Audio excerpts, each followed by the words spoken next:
સરદાર ગુર્જરી ડિજિટલમાં મહત્વના સમાચારો પર એક નજર. મહુધા પોલીસે ડોક્ટર બની છેતરપિંડી કરનાર ઠગ દંપતીને ઝડપ્યું. ₹2.50 લાખ અને કાર જપ્ત. 57થી વધુ અનડિટેક્ટ ગુનાનો પર્દાફાશ. મહેમદાવાદ તાલુકાના અકલાચાની કંપનીના બોઇલર મશીનમાં ખેંચાઈ જતા શ્રમિક યુવકના ટુકડે ટુકડા થઈ ગયા. અમદાવાદ સાયબર ક્રાઇમે આંતરરાષ્ટ્રીય સાયબર ફ્રોડ નેટવર્કનો કર્યો પર્દાફાશ. નાઇજેરિયન સહિત 6ની ધરપકડ. હોમિયોપેથિક દવાના વેપારના બહાને ₹32 લાખથી વધુની છેતરપિંડી આચરી હોવાનો આરોપ. વડોદરાના કમલાનગરમાં સોસાયટીમાં જમીનનો સોદો કેન્સલ કર્યા બાદ પણ ત્રાસ આપતા જમીન માલિકનો સુસાઇડ નોટ લખી આપઘાત. પોલીસે ગુનો નોંધ્યો. નવસારીમાં એસએમસીની ટીમ પર ગોળીબાર.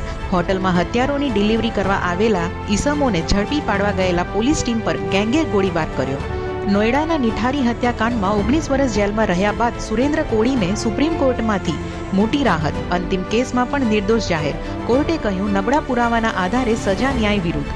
બિહારમાં ભાજપના ઉમેદવાર અનિલ સિંહને ધારિયા ગામના રહેવાસીઓએ ભગાડી મૂક્યા. ગામ લોકોએ કહ્યું હતું કે તેમણે કોઈ કામ કર્યું નથી. દિલ્હી વિસ્ફોટોમાં મસૂદ અઝહરની બહેનના ઇશારે કામ કરતી જેસની મહિલા પાંખની વડા ડોક્ટર સાહિનાની ફરીદાબાદથી ધરપકડ. દિલ્હી બ્લાસ્ટ કેસમાં વધુ એક ડોક્ટર સામે સકંજો. પુલવામાથી ડોક્ટર ઉમરના મિત્ર સજ્જાદ અહેમદ માલાની ધરપકડ. પાકિસ્તાનના ઇસ્લામાબાદમાં વિસ્ફોટ. હાઈકોર્ટ પાસે કારમાં ધડાકો થતા 5ના મોત, અનેક ઇજાગ્રસ્ત.